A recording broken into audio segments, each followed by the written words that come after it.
underestimate your shit ever. Yo, him, bro, don't ever underestimate your shit. Don't be scared to talk to that woman that you always been wanting to talk to. Go ahead, talk your shit, and you good. Don't ever back down. Alright, peace. Mac, you understand me? P. Machiavellian alias, you understand? From the door to the north. Yes, sir. Chicago to fair, no sons of my motherfucking macaroni life. Hey, man, can I ask you a question? Yes, sir. Yes, sir. How long you been in the game? Is that your claim to fame? Oh, 78, I had my first home. I was 18. Yeah, man. I went over, Chicago Ricky took me over down Magic Wand's house for the first time his birthday party. Yeah, I was turned on ever since. You know what I'm saying? But you know what they say about the game. You got to be in you. It can't be on. Can't be on. You know what I'm saying? This is Vinny back. I got a live exclusive players. I told you I'm going to bring something fresh to death. But I finally got a real true one in the building, man. Chicago finest, I'm talking about. Believe that. Yeah, he went back. You understand what I'm saying? And don't forget to put the back on. Yeah, you know what I'm saying? You might as well say Herman if you don't say Mac. Yeah, believe that, man. So, Piggy, tell me about some of your experiences in this game. Hey man, the up and down of the game, that's what turns me on. Yeah. You understand? I mean, you know, this shit could turn around overnight, man. Yeah. You know what I'm saying? We got some hard times, man, and it take a tough motherfucker to go through these motherfucking bitches. All right, man. Here we go. I ain't gonna be long. Probably be under an hour. We're gonna get it in and get it out, right? No Diddy Doc. But excuse me, just got a little hoarse. So we're gonna talk about Operation Tear Down Terence Crawford post-retirement. Also, what's next for Canelo? And I'm not sure if y'all heard about the news about Shakur and Benn. We'll start off with Shakur. So apparently they also having issues getting sponsors. And I talked about that a little bit for Shakur and Benn. So it's no surprise to me. I mean, for Shakur and Teofimo Lopez. So for the most part, Benn, right? He said that if Shakur want to fight and he want a rehydration clause, it's $20 million.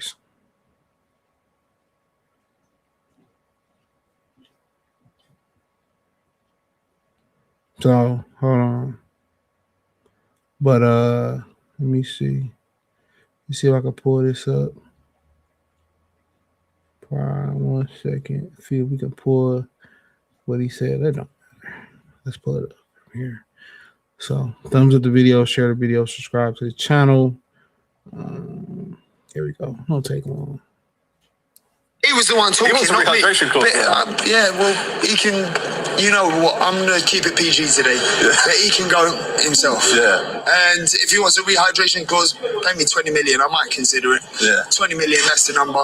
But I'll happily give him a beating for free as well. So it's like a bit of a...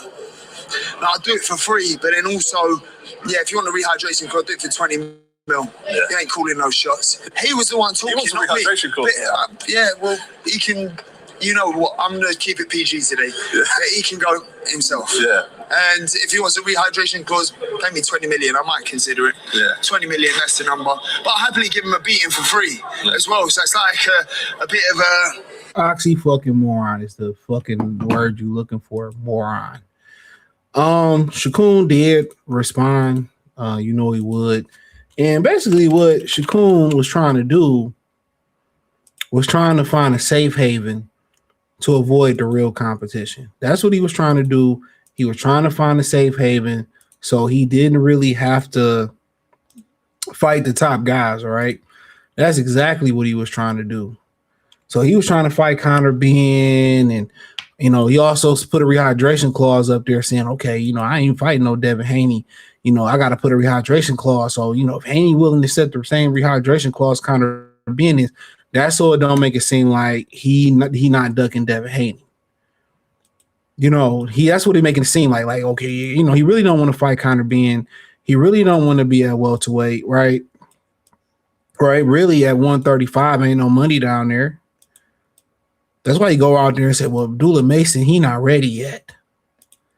You know, all these are chess moves so he can keep fighting the bums that he fight or the guys that he think he can fight. And that's why he in the position where he in. Him and Tio ain't got no motion. Turkey don't get tired of spending money on dude. He don't sell. You know, brother don't sell. So when you kind of look at it from that standpoint, him and what he did to Foster, and y'all ran with, Foster, why will Foster drop a real belt for a fake belt? And he still get the same permissions with the fake belt, with the real belt. So he still can go up there if Shakun comes down to 135, back down, he still can be the mandatory. He don't want to fight Foster. He don't want to fight nobody who got similar skin color to him. And that's the narrative in the sport of boxing, right? And they'd rather fight these races, break bread with these races, and make money with them because that's what they told. They're easy to fight. And they don't understand the ramifications for real. Without them, they don't survive in this sport without the brothers. But everybody want to take the route of least resistance. And when you don't pay all your dues and you cut corners, it's going to show. It's going to show. It's going to show some point in your career. It's going to show. Okay. But for Conor Benn, we already know he didn't really want to fight. They're going to put all these little caveats on there. They're going to say all these little things on there. Make sure y'all thumbs up the video, retweet it, share it, whatever. They're going to speak coward talk. This is how these negotiations go. Let's fight. I want $50 million just to fight you. Look at Virgil Ortiz. This is why the boxing needs a reset. They done took the sport that we love and they pussyfied it. Nobody wanted to see Shakur and Virgil Ortiz. I mean, Shakur and Conor Benn. Okay, you put it out there. Now people say, we want to see it. Now all of a sudden it's a pump fake. I want $20 million for a rehydration. And it's crazy to ask the guy to come back down to 160, from 160 to 147, wherever he fought his last fight, and the rehydration clause. But then somebody said it was crazy for him to put a rehydration clause on Chris Eubank Jr. So, I mean, I get it. And also, you got to remember Conor Benn is lined up to be the mandatory for Ryan Garcia and Conor Benn and Mario Barrio. So then when we sit there and we go in on the sanctioned belt bodies, we don't get it's a safe haven for cowards. You can pay to be a coward in the with the sanctioned belt body. And I'm not saying the boxer is afraid of getting into the ring as a coward. Let me clarify that. I'm saying that a boxer is scared to thump with the best of the best. And kind of on the other side, you just wish it wasn't that, and no disrespect to nobody else. See, when I say this, you wish it wasn't that many participants in the sport of boxing. Therefore, you couldn't go to Hong Kong and find some, Joe Slow. And every now and again, even becoming more of an occurrence is a lot of those Joe Schmoes from Hong Kong, Indonesia, they be putting hands on them. They just be robbing them dudes. They just be robbing them. We all need to be factual. Remember that dude, Akondo, who was fighting Sergey Lipias? He beat Lipias for Bud's vacant IBF title. He really did. He beat Lipias. He really did. They robbed that Akondo dude. He had never fought outside his country, and they robbed him. I'll never forget that fight. So Conor Benn, like I said before, the sanctioned belt bodies have become a safe haven for guys, cowards, who don't want to fight the top opposition. All these different belts, it's a safe space. What Tank says, a safe space for a good kid. That's all it's become. It ain't promoting the best fight. And at one point they did do that when they ordered all these top fights that people wanted to see. Nobody followed the order. So guess what? They don't follow the orders. They don't get the money. They don't follow the orders. They don't get the money. So they just start creating all these belts. They created all these belts. They created all these belts to keep everybody happy because nobody wanted to fight. They wanted to keep getting money from everybody. Nobody wanted to fight each other. When they ordered these fights that y'all wanted to see for title eliminators, everybody wanted to go their own separate way. Nobody wanted to thump. Nobody wanted to thump. So this is why you get the WBC Gold, franchise, regular, interim. This is why you get those belts. Because nobody wanted to follow the rules and follow the order that they had. That's the truth. That's the truth. So am I surprised that Conor Benn, did what he do? No, I'm not surprised. The question is, if there's no Conor Benn on the table, do Shakur stay at 140 to compete? Right? Or does Shakur go back down to 35 and will he see, will he, Foster still around? He beat Justice Dickens, whatever happened with him. At the end of the day, do we give Foster a shot? Do we fight the winner, Ray Mondo, Andy Cruz? Do we look to unify? What are we doing? That's what I really want to know. But then again, he got to get past Tio, which most of us feel like he will. Over here, we can put the personal feelings to the side. We can put it to the side. It ain't really no big deal. I could say, hey, this man he gonna win. I don't fuck with him, but he gonna be objective about it. Will he go somewhere else and find another safe haven? Hey, it's obviously up to him. But he talk about he want to be the best, but the route that he take, it ain't about being the best. The route that he on is not about being the best. He ain't no different than Tank. They trying to get money. He tells you that I would have never took the Jake Paul fight. But then at the end of the day, he trying to take the scenic route to fight Conor Benn for money. Conor Benn closer to Jake Paul, if anything, than most fighters. He's closer to Jake Paul than most fighters. He 2 packs of funky ass. Okay. But, this is his response as I wrap this up. Laugh my ass off. They say I contradict myself and stop faking. You won't do shit for free. It ain't steroid in the world that would help you swing this way. And at the end of the day, I contradict myself. You did contradict yourself. You can slap that in there all you want to. What he said was an oxymoron. But what you find out is that you don't have a safe haven unless you take the rehydration clause. There ain't no safe haven for you. So you going to stay and compete at the 140-pound division, or you going to go back down and face the Piper, whether it's Cruz, Raimondo Mortella, Abdullah Mason, or whether it's Oshaki Foster, somebody else moving up. People say they want to see the George Cordina fight that fell apart. That's what people say. They want to see, but it is what it is, man. He said Shakur is a weight bully. If Devin he's the only one who actually missed weight. Yeah, and they had him go around at 177 pounds. Shakur got small arms, but he can move up to 54. He can't move up to 54. He got no chance at 54. At any point in his career, welterweight might be the last stop. 140 might be the last stop, to keep it real with you. One thing, while Floyd was able to maneuver the way Floyd was able to maneuver to keep it a being, he was able to maneuver the way he was able to maneuver because Floyd Mayweather had long arms. Crawford, do you think that didn't help him, versus the good brother, our good brother Canelo? Hold on.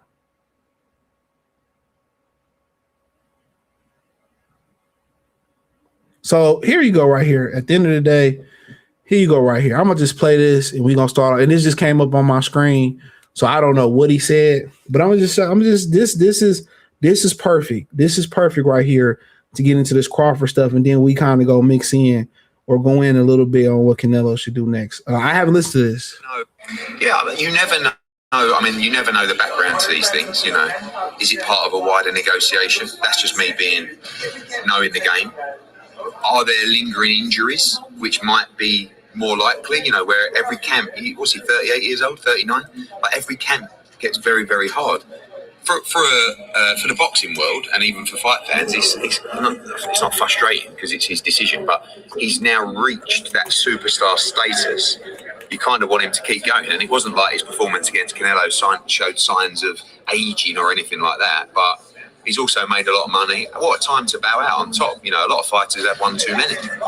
So maybe he feels like the way my body is, maybe I'll get beat and I don't need to get beat. I've got everything I've got. Or maybe he had a contract to fight someone else, but if he retires, he's not in that contract anymore, or it will give him greater leverage to negotiate a deal. That's just me being devious, which is part of my job. But it all depends on his body. I wasn't being facetious before, but you never know the landscape of this, but more likely this is a good time to bow out, or got a few niggles, and I don't think I should fight him. But if physically he's able, he's one of the greatest fighters of all time. So his IQ's on another level. But what he's there to do? Like, he's not going to want to go and fight, I don't know, Jaron Ennis. Like, he's going to look at that and go, well, I'm going to fight a 28-year-old coming through, I'm giving you my legacy. Do you know what I mean? So I think bowing out at the top like that's pretty cool thing to do. My thing is this: he threw Jaron Ennis in there, and he had to promote his fighter. He threw him in there. I have no issue with that, with him throwing him in there and saying that. But if Jaron Ennis would have did what he was supposed to do as a fighter, and that was Norman, T.O. or Haney, Clip Fondora, and maybe going into a Virgil Ortiz fight, and he would have came out the winner, I don't think Terence Crawford would have had a problem with fighting him. I don't think he would have had a problem fighting him. But people bringing up Jaron Ennis, he hasn't done nothing. No disrespect to nobody. What has he done for that fight to be worth anything for Bud, for his legacy? I don't think Bud would have a problem putting his legacy on the line if it meant, Floyd beating Canelo and Canelo still going on to be the great fighter. You beat Jaron Ennis, right? He go on to, have a Mildred Taylor type career. Now, most people believe that Mildred Taylor didn't do nothing after that. Shout out to my boy from Philly who schooled me on this. But, he actually won the world title and fought a killer in Terry Norris again and went up to 54, I think, fought Terry Norris and came up a little bit short. So also when you go into it, you got to have some type of, you have to have you going in the right direction. Right now, Jaron Ennis is just treading in mud. And I know the audio is out there with his father saying they quite wasn't ready yet a couple years ago. And that's fine. Nobody asked. But if he had did what he's supposed to do, it's an undeniable fight. Am I lying? Had he beat a Norman, had he, and then some of this ain't his fault. Got Barrios, beat Haney or T.O., right? Moved up, got a Fondor, you know what I'm saying? Beat a Mazaliev, or let's just say he got Fondor going into an Ortiz fight. He does Virgil Ortiz, I think is worth Bud's while. You got a young star who will be prime in the middle of the pound for pound list. You beat him, and maybe he goes on and do what Canelo did and had a great career, and it's worth something. It's like an investment. You put it into SP 500, put some money into it, or you put it into a high yield interest account, and it just keep growing stock. But right now, what's Jaron Ennis? I beat Jaron Ennis. He retires and does nothing else, or he goes on and get another world title but never be a great fighter. What does that do for my legacy? Same thing for Virgil Ortiz. It'd be worth have Virgil Ortiz, got a title at welterweight. Some of it wasn't his fault. The whole Spence and Crawford hold up, which can go all the way back to Keith Thurman, which can also go all the way back to the simple fact that Al Heyman allowed that division to get clogged up, and he got Earl Spence beat. That's as simple as it was. Anybody to blame for Earl Spence getting his ass whooped from Al Heyman from a boxing standpoint, it was the marination process. I say this all the time. Earl Spence should have been in, and Earl Spence should have been out of that division. Earl Spence, they never wanted to get undisputed because they had to pay him a bonus. We've already went over that. The same bonus Charlo got, y'all was saying it wasn't real. So once you sit there and you look at it, he could have just fought Keith. They could have made that happen. Fought Ugas, got 3 belts, moved up to 54. And they could have had to fight at 54. Maybe some different things would have happened, but they elongated it. He probably should have had 2 or 3 belts by the time he beat Sean Porter. He should have been going up to 54, a unified champion, possibly the ring champion, right? He could have been going up there, and that could have been the case. But guess what? He allowed Keith to hold the division up. Keith felt like, well, Floyd held it up for me. I'm gonna hold it up for this young. And no, you as a leader, one thing about a leader, you got to see shit before it happened. When it's building up, you got to make it happen. And, Al Heyman was the most detrimental to Errol Spence's career as far as in the ring, boxing move. It was detrimental to all of them. Nobody became what he promised. It was never meant to be. He was just meant to pimp y'all. I don't know why the shit looking all sketchy and shit. Hopefully, give me 1 minute. Every other tab is good, but this one. So I don't know what's going on. Give me a minute. He said, so when Stevenson beats these guys, what you gonna be? He's not gonna beat these. He's not gonna fight these guys. I'm telling you that right now. If he wanted to fight these guys, he could have fought Devin when Devin was undisputed. If he ain't gonna fight Devin for undisputed, you think he'll fight Devin now? If Tank ain't gonna fight him while Tank was 30, 29, 28, 27, then he gonna fight him now. Lomachenko ain't coming back to fight him. He gonna beat T.O.? Yeah. He beat Conor. He not gonna fight Conor Benn if it ain't no rehydration clause. He ain't gonna do it. If he do, credit to him. I don't think much of Conor Benn. He beat O'Shaquie Foster. Hey, shout out to him. That might be his most credible win, in my opinion. But my thing about it is this. You know, he had opportunities to fight some of these dudes. It ain't happened. He said, shout out to Kid Bud for the super chat. Appreciate it. Eddie always hating on, but I wouldn't say that was hate, to be honest. But no matter what, Boots fought nobody, but Bud is an old fighter. Bud is fought. I just think if Boots had a name, it'll be if Boots started building a name, Bud will fight him. He didn't. He hasn't started building a name. What has he done? He couldn't even get Barrios, and like I said, it wasn't his fault. The Boots and Bud fight just wasn't ready. 47. That's on Jerron Boots' Ennis. That's on him. He should have gotten there. He should have accelerated that. That Virgil Ortiz fight, he would have beat Virgil Ortiz. Let's say they would have fought, and you know, him and Virgil would have did more, and it was kind of Al Heyman fought. But at least if Jerron Boots Ennis would have did what he was supposed to do, you know, and let's say Virgil was supposed to do what he supposed to do a little bit. They got a couple titles down there. You know, he could have went into that fight. He was willing to fight Sebastian Fondor.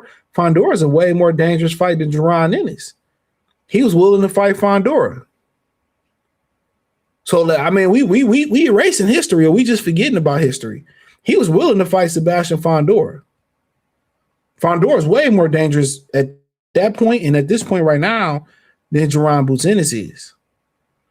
He was willing to try to get all the belts, and guess what? Sebastian Fondora dropped belts, still dropping belts to this day, and he ducked the fade. So we conveniently forget that, you know, he was going to fight him, and he didn't want to fight. Let's keep it a bean. He didn't want to fight.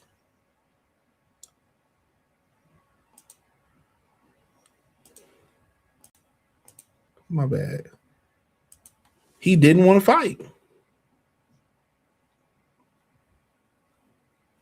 So why wouldn't it? Bud, if he would have had something Bud wanted, Bud would have fought Jerron Ennis. He just ain't do enough. He just was lacking. He said they're trying to force a lot of fighters in a short amount of time, for instance, especially with switching promoters. COVID stole 2 years out of boxing. He said even Earl Smith said he felt play. He knew he followed that play with BS. Kaz, he says Fondora team made him fake an injury so fast. And yeah, that's what, yeah, shout out to you. And I'm just like, yo, you know, if he was willing to fight Fondora, you know what I'm saying? But, you know, for what Eddie said, for the most part, it is what it is. It could have been an injury. He could have been just looking around and it wasn't a fight that really motivated him. You coming off an Earl Spence fight, you know, Madrimov, you know, it was a good fight in LA for him. And you come off a Canelo fight, it's like, damn. And you know, there's people saying, well, no, he's a superstar star. Like, bro, y'all know how much money he made for that fight, and it wasn't no $50 million. It wasn't no 10, it wasn't no $50 million. Real spill. Word to the mother. It wasn't no 10 or $15 million.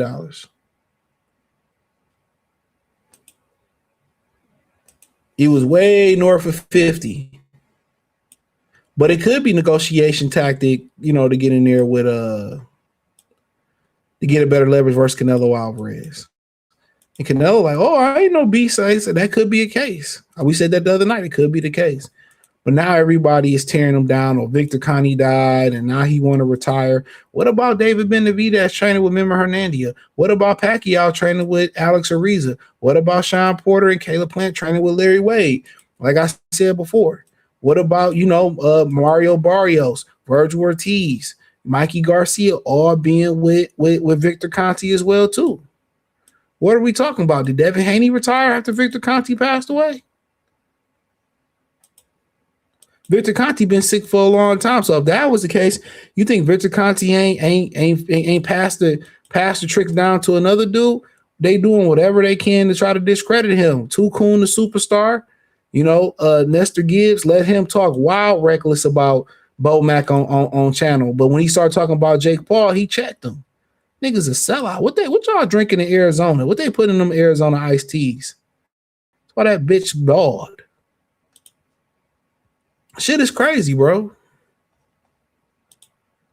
The shit is honestly crazy. Oh, he did this. He need to do this. He need to fight this. You don't need to do a damn thing. A lot of us picked Canelo to win. He destroyed Canelo. Well, Canelo wasn't no killer, and it's always war. That's what haters do.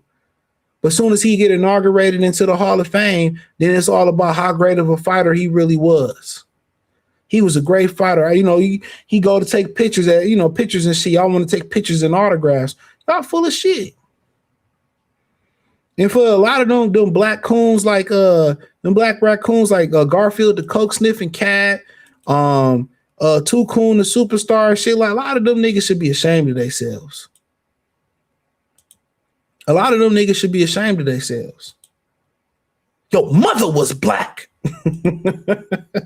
They should be ashamed of themselves. The guy that actually popped hot in the fight was Canelo. He popped hot. No self-respect. I'm not mad at you, brother, for talking about Terence Crawford. I'm mad at you, a black man, and you degrading a black man who's accomplished a lot. Man, we ain't doing that. Crawford's, had a good image up, good representation for the community. Story is great. Didn't portray being a gangster, was in the streets. His community loved him. He wasn't worth tearing down, bro. Come on. Now y'all want to see him fight. Now now it's because of Victor Conte. Now it's because of the, he ducking the rematch. Now, he just got here. He just became a superstar. I mean, does he want to enjoy it? They want to cheat him. They want to see him lose. They want to cheat him in the ring. They want to see him get old overnight. That's what they want to see. And at the end of the day, guess what? It's gonna count. It's gonna count against him. They're gonna use it like Roy Jones. Roy Jones, they couldn't separate when Roy was Roy, and then when Roy went up to heavyweight and came back. It's just that Roy Jones can't be great because he destroyed his career. He destroyed his career. He destroyed his career. He destroyed his career by hanging around too long. That's what they wanted to do. At the end of the day, the way Chavez got packed up by Frankie Randall and he got packed up by De La Hoya, he's still considered one of the greatest. And it's like, they mad because Terence Crawford retired undefeated. Who gives a fuck? What's more important? Honestly, this is no disrespect to Terence Crawford, but what's more impressive, man? Him retiring undefeated or Joe Louis, being the first black heavyweight champion since Jack Johnson in the last 22, 23 years before that? And ringing off 22, 23 title defenses? Let's get this correct. So what's more impressive, going undefeated? If you Mayweather going undefeated, or if you Finito Lopez who do got a draw who undefeated, or what's more important, going undefeated or a record that looked like this? Or a record that looked like this, 174 fucking fights. Yeah, he lost 19 times, was only stopped once, and that was due to heat exhaustion. Yeah, he had 6 draws, so be it. He lost due to heat exhaustion. Going up for the true light heavyweight title of the world. And I think it's still to this day, when he lost that fight, due to heat exhaustion, he was killing it. He was killing, what was the dude this dude lost to? Man. He came in at 160 pounds. He came in at 160 pounds. I'm trying to find this fight.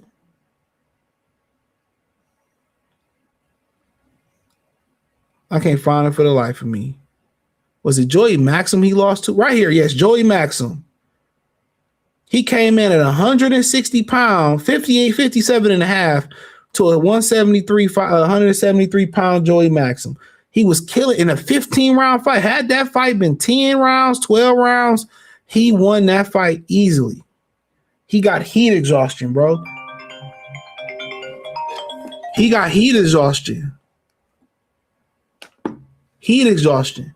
In the hottest day in New York history, still to this day.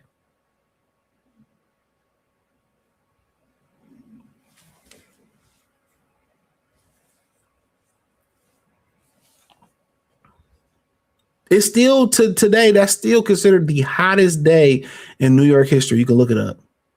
I believe that is the truth. Come on, what's an undefeated record? Come on, what's an undefeated record when you got a record like that? Come on, man. It's undefeated, ain't all that. Joe Louis had 25 consecutive title defenses. 25 in 12 years. He didn't lose it. First black heavyweight champion since Jack Johnson, 20-some years later. He had 25 title defenses. The only guy that come close, the guys that came close was Larry Holmes and Vladimir Klitschko. Holmes with 19, Klitschko 18. Deontay Wilder is tied with Muhammad Ali with 10. And maybe if Ali didn't have to get what happened with him, maybe he would have had a little bit longer. But remember, he lost to Joe Louis. He couldn't block the left hook to save his life.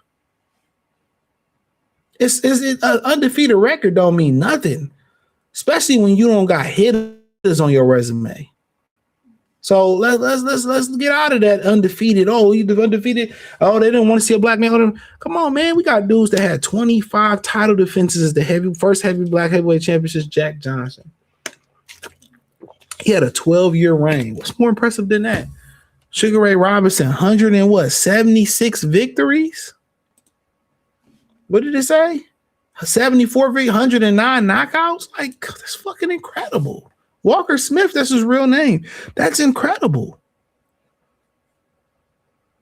Undefeated don't mean shit. Defeats is what define careers. Losing doesn't mean, you lost on one night. It doesn't mean that you're not, he lost, and that means Floyd to beat him because he lost. That don't mean shit. Losses is subjective in the sport of boxing. You really could have won and they could have paid the refs off. It's subjective. Knockouts could be subjective. Think about Jack Reese, Tyson Fury, Deontay Wilder. So we getting to having these conversations and stuff, man. Undefeated record ain't shit. You know what I'm saying? George Foreman had one of the most devastating mental losses. He came back. The comeback made George Foreman the man. Old Foreman came back smashing shit. Mike Tyson, had the case. He came back bigger than ever, made more money than ever. What's a loss? That's what I don't understand. Why everybody put so much emphasis on losing. It's what made Muhammad Ali's story so great. It's what, it's what make every boxing story, like when you watch it, it makes it climactic when you watch the documentaries. Why was Boa and Holyfield so great for each other? It was back and forth. You know what I'm saying? Even though Lennox Lewis had a atrocious draw with Evander Holyfield, there wasn't really no need for a rematch. Everybody knows Lennox won. That blemish on his resume, but we know the truth. Yeah, the Klitschko's had a long reign, but wasn't entertaining. That's one thing about Bud. Bud was entertaining when he did it. He can count. If you had 3 fingers, you can count on 3. On TV, like TV pick fights. You had 3 fingers, you can count on your hand how many mundane fights that Bud had. You know what I'm saying? So when we had these conversations, an undefeated record is nothing. It's nothing. The defeats, how you bounce back from the defeats, Think about Danny Garcia. He lost I think he lost to Keith Thurman. They won the same fighter. He made his record his identity. Think about Hagler. Fought 40-some times to get to a title and they took it from me. What if he quit? I don't want to do it no more. It made the story that much better. And once he broke through, it was phenomenal. Aaron Pryor was looking for opponents 35, 40, willing to go up to welterweight. Wouldn't nobody fight him. He kept grinding. Alexis O'Grail, the Elastic Man, gave him an opportunity. Controversy, came back, had to do it again. That became his legacy. Sugar Ray Leonard didn't want to fight him. Thomas Harris didn't fight him. So y'all be talking about losses, man. Come on, man. Wilder got the most love in that trilogy. Wilder was at his most height when he fought the trilogy. The heart, even when he got knocked out, he wanted to get up. He got the most love. And I'm not saying that because the man was on a, because it was the heart that he showed. A loss ain't always a loss. Think about that. And a loss ain't always a loss. Sometimes a loss is a win. Sometimes you see a good fight and the guy make a good account of a great fight. Both their stocks rise up. Both they put too much emphasis on losing. I'm pretty sure Kovalev feel like he won that first Andre Ward fight. Bernard Hopkins he lost to Jermaine Taylor twice in 2 close fights. Did that stop Bernard Hopkins from being great? No, he turned the page, put pause on Kelly Pavlik at a catch weight, went up and beat Tarver, who was the man coming off not too long distance, not too far after beating Roy Jones. Went up. You know, people say 2-weight class, but technically it was 1. Hopkins made his debut at 68. It made the story that much better. One night usually doesn't define a boxing career. It doesn't. Chavez was over as De La Hoya. Nobody ever said that was a marquee fucking win for Oscar De La Hoya. And nobody even count that loss really when talking about Chavez. You remember who packed up Sugar Ray Leonard? Y'all know who packed up Sugar Ray Leonard? It's never talked about. It was supposed to be Oscar De La Hoya. But I believe I don't know technically his last fight, but who really packed him up was Hector Camacho. And had he beat Hector Camacho, which he was expected to beat Hector Camacho, he was going to fight Oscar De La Hoya in the passing of the torch fight. Yes, Hector Camacho was his last fight after fighting Terry Norris. You know, this guy took risks. Man, he had three losses in a draw. He took risks. 2 of his losses came later in his career. He had the late draw with had a draw with Thomas Hearns. You know, in 88, he fought Donnie Lalonde, got off the canvas to stop Donnie Lalonde, who was a real, true light heavyweight. He got off the canvas to beat Tommy. He got off the canvas to beat him. In this particular fight, you know, it was some bullshit in the game with the weights. But they fought for the heavyweight title and the super middleweight title. He fought for a light heavyweight title and a super middleweight title. But he stopped the bigger men after getting dropped. These guys challenged themselves, and that brought the best. So when you hear guys like Mayweather, I didn't show the full things that I showed, or hear Crawford say, I really didn't show it. It just shows you that, you know, it just shows you to the point that they didn't test themselves. I didn't say, Bud, he jumped up 2-way. But, you know, maybe it was a little bit more room, but it's also the era they in. You in a social media era, a knockout is forever. I always say this. Remember, Larry Holmes jumping off the car, drop kicking Trevor Burbick for promo. It ain't shit to it. It shouldn't make or break a nigga, man. A loss shouldn't make or break you. Now, how you react to that loss, it should break. It should break. If you react to it like it's the end of the day, I remember Danny Garcia said, I went in my hotel room and cried. You know? Come on. Aaron Riley still was getting money. You know, Danny, you know, beat Pacquiao, lost a couple times, still got in there had one of the best fights I've seen in that decade with Marcos Chico Madonna. Never seen that fight. Go watch it. I watch Madonna lose all the time. Marcos Madonna. I watch Marcos Madonna lose all the time. He lost to Amir Khan. I watched that fight live. You know, he had a real tough fight with Eric Morales. Morales was a wizard in that fight. But it still didn't stop him from getting that money with Floyd Mayweather. Come on, he lost to Devin Alexander, didn't stop one monkey didn't stop that show. He lost to Amir Khan, 2 monkeys didn't stop that show from him getting that bread. He lost to Andrew Kotelnik. Kotelnik was a really good fighter. I think he was robbed by Devin Alexander. I want to say, yeah. Yeah, I remember that fight. Kotelnik Kotelnik is just he didn't have no. If Kotelnik could punch a little bit, you know, he was beating a lot of niggas. Let me just keep it real. Like Kotelnik just didn't have the power, and he just didn't have the push. Kotelnik was a hell of fighter. I'll give him that. Kotelnik was a good fighter. Kotelnik was a good fighter. I'll give him. He just didn't have no power, bro. 13 knockout. Kotelnik was a hell of a fighter. I like Kotelnik. You know, so you start getting into the names that he fought, even to get to the Mayweather fight. A lot of these names I know. Talking about it, Kotelnik, Juan Carlos, I thought that was Urango. Victor Ortiz, that's the fight where Victor Ortiz quit. I'm watching that fight live. Victor Ortiz said, I don't deserve to be taking this punishment. Who remember watching that shit? You know, Ortiz got robbed by Lamont. All these motherfuckers was fighting each other. Victor Ortiz, Madonna, Zab was in there, Khan, Marat. He had a hell of a fight resume even before he got to Floyd. Josito Lopez, Jesus Soto, Carras, you know what I'm saying? Adrian Broner. He had a hell of a fight resume. He had 3 losses going into that Mayweather fight. And everybody that was at that division that Madonna was at 140 mostly fought each other. Alexander, Bradley, Madonna, Khan, Victor Ortiz, Danny was in the mix. Lucas Matisse was in the mix.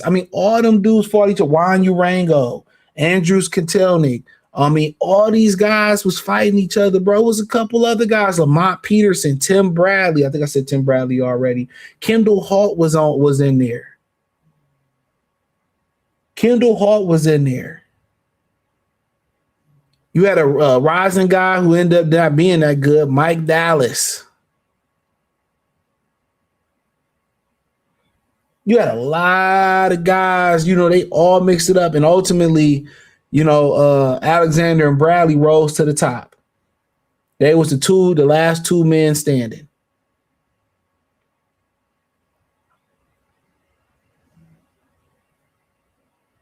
They was the last 2 men standing.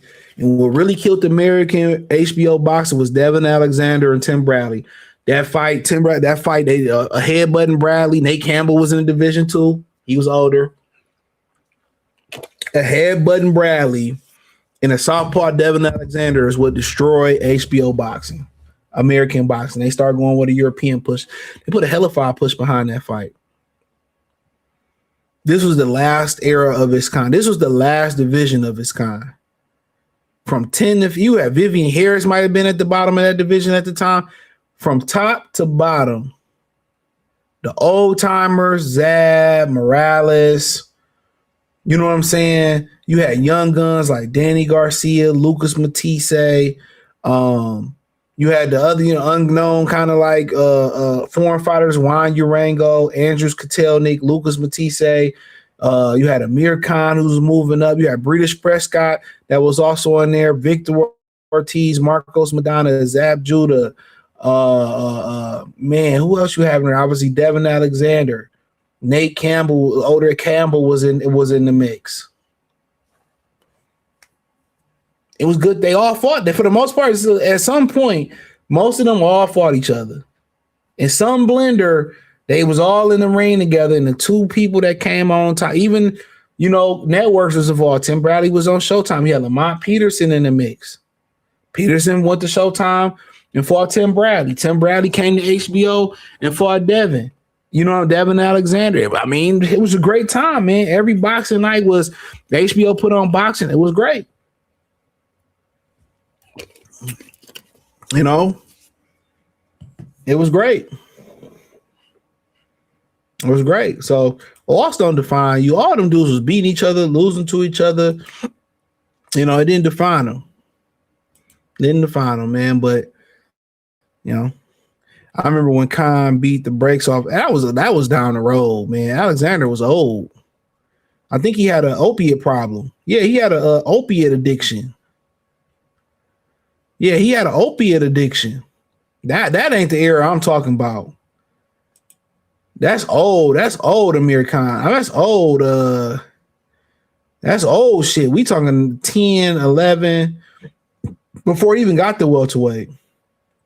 When Tim Bradley beat him. So we talking about 2000, even before 2012. We talking about even in this Matisse fight, he showed signs of slippage. Right after he lost Tim Bradley, that was it for him as far as this pinnacle. Bradley, Kotelnik, even the Kotelnik fight was a little bit. Juan Urango, he stopped him with an uppercut. Junior Witter, you know what I'm saying? He beat him for the title. I mean, that was, 40 was his best weight. But you talking about down there, yeah, it was a wrap after that. It was a Rizzy. It was a Rizzy at that point. It was a Rizzy, but that was the last real good division that they really mixed it up in. I mean, I guess you can say the Super Six was right around that time, but that division, I mean, everybody was in the mix. Everybody was in the mix.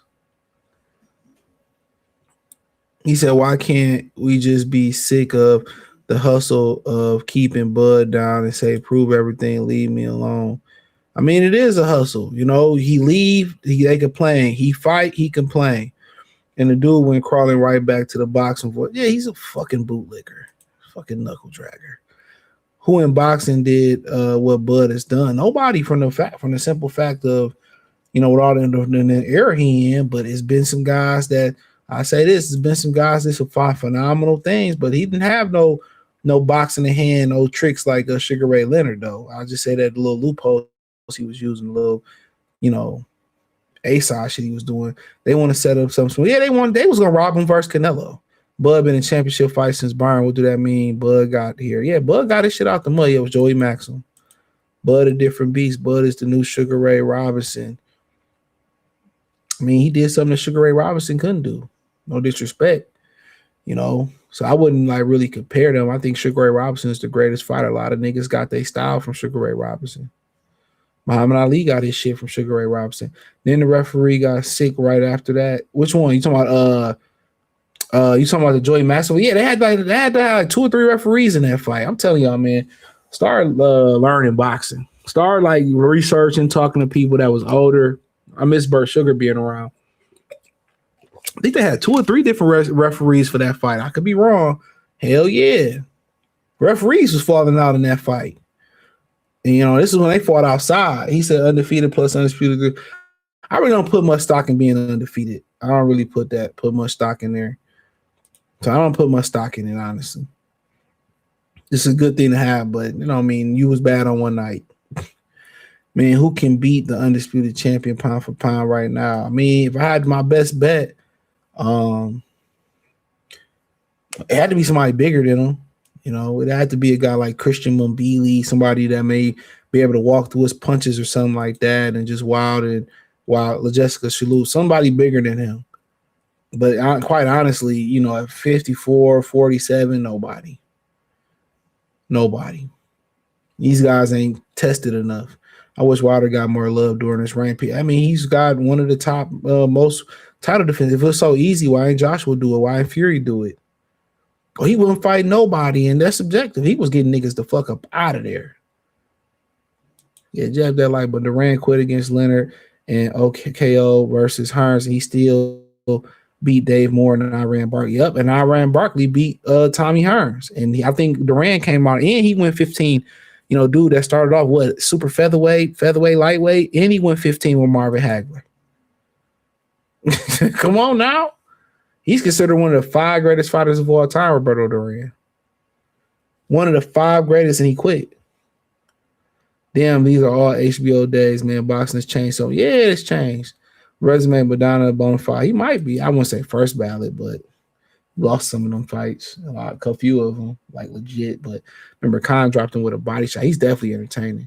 A lot of these old heads out here in Norfolk still look at Sweet Pea as undefeated fighter. He always lost the. Yeah, that's true. I mean, he got robbed by Oscar De La Hoya. He got robbed by Oscar De La Hoya. And he got robbed by Chavez. That's a fact. I mean, that Chavez fight. Oscar De La Hoya stayed sticking niggas up. Damn. Why you want to stick me for my paper? He stayed sticking niggas up. He stuck up Ike Corte, a lot of people believe too. Come on now. And then I think in this Carlos fight, he was old. I don't really remember the Felix Trinidad fight.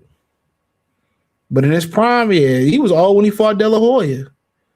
A lot of people felt like he beat De La Hoya, got a raw deal. He was an old man fighting De La Hoya. And then he got the draw with Chavez. Man, he smoked Chavez. he smoked him. But, we go Buddy McGurf. He fought Buddy McGurf, too. That's the coach, Buddy McGurf. Buddy McGurf was a good fighter, too. It wasn't no rematch versus Chavez. Well, let's not forget, they was fighting these days. Pernell a bad motherfucker. Oh, my bad. Y'all ain't even seeing the screen. Yeah, Pernell, bad motherfucker. I remember when Khan beat the brakes off. Okay. He said, salute, that's 15 years ago. Yeah, that's crazy that it's like 10 or 15 years ago. It's wild. 54 is mixed it up. Yeah, it wasn't like 40. It wasn't like that. It wasn't like 40 because you never got Hurd and Jermell Charlo. Come on, so yeah, it wasn't like that. These niggas legit, even without a tournament, had the two best 140 pounders most people believe. They legit. I remember that uppercut Devin landed on Urango. Man, that was a great knockout. Yeah, I believe that shit was in St. Louis too. I could be wrong on that. I know he fought Matisse in St. Louis. When he beat Urango, that was in Mohegan Sun in Connecticut. So my bad. But I boxed the fuck out of him and beat. He could. Man, that motherfucker. I don't think him and Lester Martinez. I heard he ain't trying to take that fight. But that motherfucker ain't had no. That's a big guy. You got to be able to take some to get some. That motherfucker don't stop neither. Lester a bad motherfucker too. Let me know when Lester coming back. I want to see that again. But obviously I heard Mabili ain't trying to see that. Watch the heavyweight division because of Wilder. Yeah, my heavyweight division dead in America. I seen Jared Anderson in the ring with Chad Ochocinco. Sweet Pea versus McGurk was great. Yeah, I watched it. Yeah, I watched that fight. Yeah, watched him and Roger Mayweather. Remember he punched Roger Mayweather in the chest while they was wrapping their hands and shit.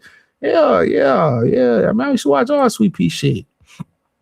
But then people talk about what Canelo need to do as I wrap this up. What he should do. I mean, honestly, maybe a farewell fight. I'm always a promoter of fighters going on tour. Doing little tours and boxing exhibitions and shit, but. Maybe it's an HBO for him. Help a brother out. Help him. HBM. HMO. Help the monster out.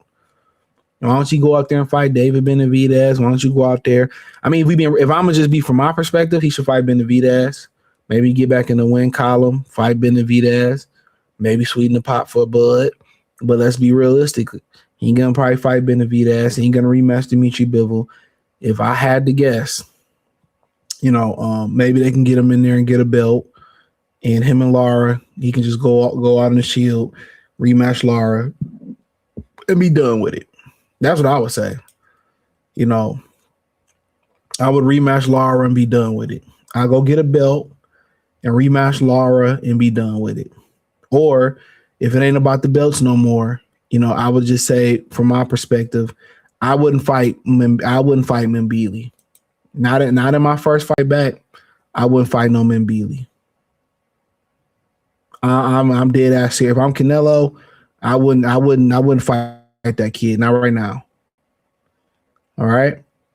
But maybe a Charlo fight. But if I'm being quite frankly with him, I think the best option is to have a going away a farewell fight. If I'm having a farewell fight, I probably would say, if we doing a farewell fight for the brother, I'll probably go fight Bruno Sars. But if we keeping it a bean, I would say, you know what? Just get him a belt. Maybe get him a belt versus Charlo. Then I would turn around and have him probably fight Lara, and I hang it up. I'd hang it up. Or I'll just have a going away fight in Mexico. It'd be a big ass celebration. Or I would go on a tour. But if we be in on some real goon shit, he want to get back, I would probably fight David Benavidez. I think it's a good time. Have Benavidez come back down to 75 at the cruiserweight and fight him. Or fight the winner of Gilberto Ramirez and him. So maybe go up to cruiserweight and try to take a title from the dude that beat Badu Jack.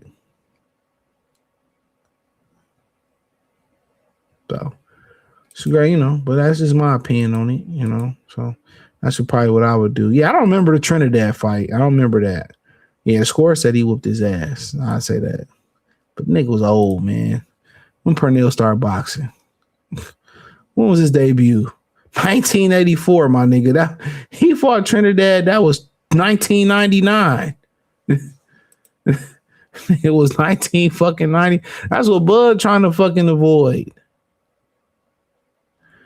If Bud fought Cinnamon in September, Bud would have iced his ass, and that's would have said Canelo was. Oh yeah, Bud would said I watched the heavyweights. Okay, I remember Marquez knocking out Pacquiao. I remember what was it, Roy Jones? Oh, he's not getting up, Jim. He walked right into that shot. You know, I remember I was watching that shit live. Remember he went on to fight Bradley. He said Tim Bradley was like, I would have went out with my hand up. I would have retired. And he should have retired after that. Said, I don't know, man, the whole Whitaker fight was close. Of course, they was going to give it to Oscar. I think Trinidad had a mustache in that fight. Trinidad, yeah, he got stopped by Bernard, went up there and boxed with Rory. I think Rory was old at the time. And Trinidad left hook was nasty. That nigga was going to hit that ground, though. One thing about Trinidad, he was gonna be on that canvas. It wasn't that he didn't have no chin. He just didn't have no back. His balance was bad. He was one of them fighters that didn't warm up. You know, he had to, you know, you hit Kid Trinidad hit the canvas. You had to hit the canvas to wake up. Yeah, he had to, once he got up, man, the way he did Fernando Vargas, man, that was fucking Hispanic abuse. You know, but and that's another thing too, you know, that drawn in this, you know, it's a yin and a yang. You know, you're in a situation where you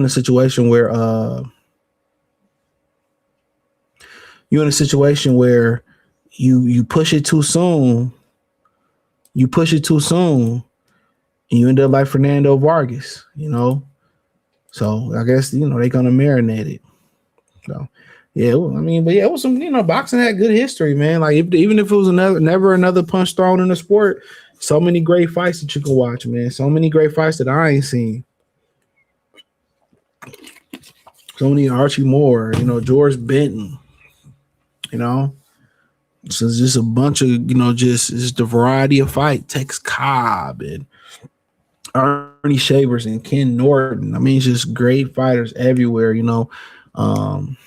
It's great fighters, man. You know, great journeymen like Emmanuel Augustus and Darnell Boone and, you know, Edison Miranda. We talked about Miranda's story sometime this year, how for the most part his mother abandoned him. He found his mother. She was like, nigga, I don't want you. And, you know, made his way over to the United States. Miranda broke Arthur Abraham's draw. And I believe, did he drop Andre Ward?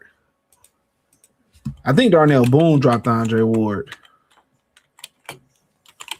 Yeah, I think Darnell Boone was the one that dropped Andre. Hey, Darnell Boone, that nigga did some work. Darnell Boone did some work. Yeah. Ward, I'll point at Miranda. I think it was Darnell Boone who dropped him. Damn, I didn't even know Ward fought Derek Finley. I seen him fight Leon Love live. I want to say it was Darnell Boone.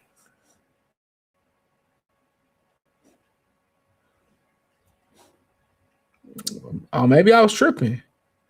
I thought he fought Darnell Boone. I see Miranda, Henry, Ruben. Yeah, maybe he didn't fight Darnell Boone. I see Derek. Oh, right here. Yeah, he did. Right here. He got dropped in the 4th round. 2005. So that was 1, 2, 3, 4, 5, 6, 7 fight. Yeah. He said Boone dropped dead. Boone was handing out power. Don't let the record deceive you. This motherfucker probably still fight. Yeah, he is still fight. He fought him in May. Nigga fought Joel Mutombo. This nigga fought Joel Mutombo. I'm from the Congo to the Democrat. Yeah, that nigga resume legendary. All right, watch the names I round off this resume. Legendary. Andre Ward. Hold on. Curtis Stevens, Brian Vera, if you know, you know. Arizlan De Lara, Edwin Rodriguez, Adonis Stevenson, Lennox Allen I believe he was from the UK. No, he's from Ghana. I know I seen him somewhere. He fought somebody. Who the fuck did this do? Oh, he fought David Morrell. Sergey Kovalev. Okay, this is the funny shit. The Kovalev fight is a fight that he had won. You know, he got robbed, and they took all the footage off the internet. You can't find this fight. You can't. My bad. I'm showing y'all the list. You can't find this Kovalev. You cannot find the Kovalev footage. He knocked out Adonis Stevenson in 2 rounds. He knocked out Adonis Stevenson in 2 rounds. He really beat Kovalev 6 months later, but they took the footage. The robbery was so bad, they removed the footage everywhere on YouTube. He beat Marco Antonio Parabon. He fought somebody, I remember. I can't remember who the dude he fought. He fought Bawati Ale, Ivan Yurderman, James DeGale, Jalen Love, Badu Jack, Saki Obika, just to name a few. So he was in there with people. He beat Willie Monroe. He clipped Willie Monroe, split decision. He rematched Kovalev like 2 years later, and Kovalev got the knockout. That's how you know the nigga lost. Rematch the year after that, Adonis Stevenson. Stevenson knocked him out in 6 rounds. So yeah, I mean he fought pretty much a lot of guys, man. Darnell Boone, man, you know, Gino salute. Darnell Boone is legendary for hardcore boxing fans. So but yeah, let me get out of here, man. Appreciate y'all. Hit the link in the description. Follow me on X, Facebook, Kick, Twitch. Join the Patreon. Peace.